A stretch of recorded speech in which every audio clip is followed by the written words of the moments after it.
Olá, tudo bem? Nesse vídeo a gente vai entender um pouquinho melhor como que funcionam as fases, tá bem? O que é esses fios, qual é a função deles, como é que funciona.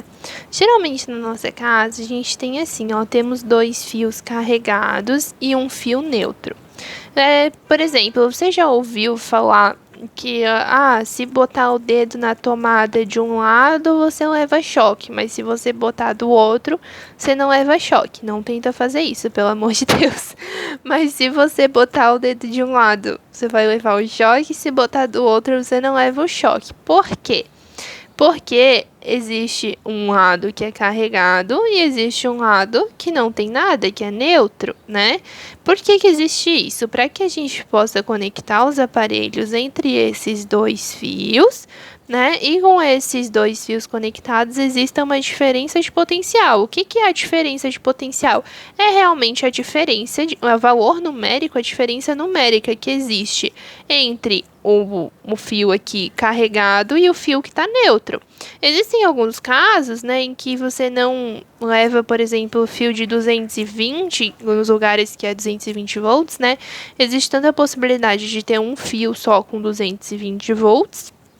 E ser nesse fio aí que você conecta todos os aparelhos, né? Conecta no 220 no zero.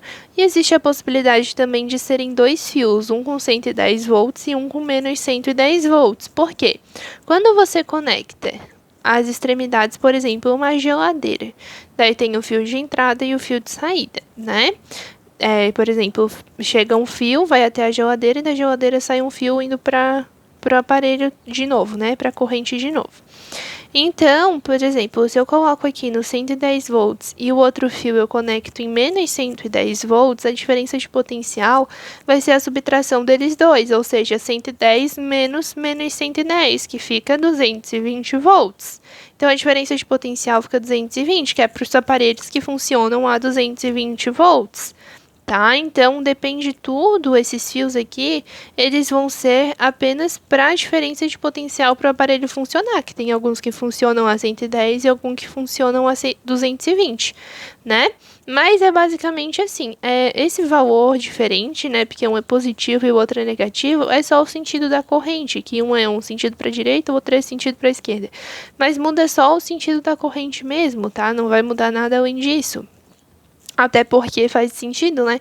Se a corrente chega aqui para um lado, ela vai percorrer o aparelho, ela tem que voltar para o outro lado, então realmente tem que ser negativo, né? Para completar o circuito assim. Então vai mudar só o sentido da corrente mesmo. E esse fio aqui de 0 volts é só um fio normal. Um fio assim, pode ser aterrado, não pode ser normal, mas é o que a gente chama de fio neutro. Né, que por ele não vai passar nenhuma corrente, ele vai estar ali neutro, não vai ter nenhuma diferença de potencial nele. Ele só vai aqui ter conectado, daí a corrente que passa aqui, né, ela não é gerada com uma outra extremidade conectada aqui, por isso que ela não gera diferença de potencial. Mas basicamente ele é o fio que está neutro, não está ligado a nenhuma fonte de energia, nenhum transformador, né, nenhuma fonte lá das hidrelétricas, termoelétricas, seja lá como for a fonte de energia. É basicamente um fio que está com 0 volts, não tem nada, e os outros ali estão com a carga realmente. Quando a gente conecta nos terminais, aí a gente vai ter a diferença de potencial para que o aparelho possa funcionar. Geralmente eles chamam de fase 1, fase 0 e fase 2, né? A fase 1 seria o carregado positivo, a fase 0 seria o que tem 0 volts e a fase 2 seria o que tem menos 110 volts. Por quê? Porque daí eu vou lá e conecto. Eu conecto a fase 1 na fase 2. Aí eu vou ter a diferença de potencial 220. Eu conecto a fase 1 na fase 0. Daí é 110 volts. Conecto a fase 0 na fase 2. Aí é 110 volts. Vai fazendo assim. Mas essas fases aí são só realmente nomes que foram dados para os fios para a gente denominar, né? Que a gente chama de fio fase e fio neutro. Tá, ou fase 0 ou neutro, tanto faz, você pode escolher os dois nomes, né? Mas eles são dados só para nomear mesmo, para que a gente possa ter uma referência, assim, de como falar dos fios. Mas o fio fase é aquele que ele vai ter uma passagem de corrente, vai estar conectado, né, lá no transformador que chega na sua casa, que vai estar recebendo energia diretamente. E o fio neutro é só um fio ali que vai estar para realmente gerar essa diferença de potencial, tá bem?